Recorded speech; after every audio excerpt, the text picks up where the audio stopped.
বুঝলে বন্ধু, একটা ছেলে তখনই নেশাসক্ত হয় যখন তার প্রিয় মানুষটা তাকে ছেড়ে চলে যায়।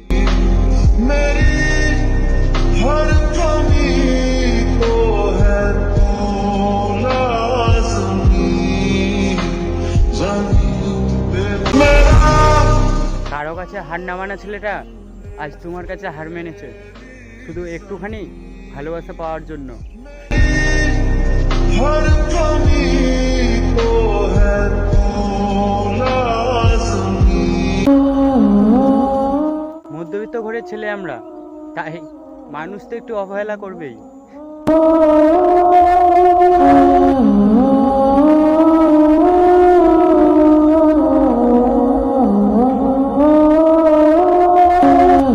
কখনো কারো ক্ষতি করতে চাইনি, তবে সবার গল্পে আমিই খারাপ।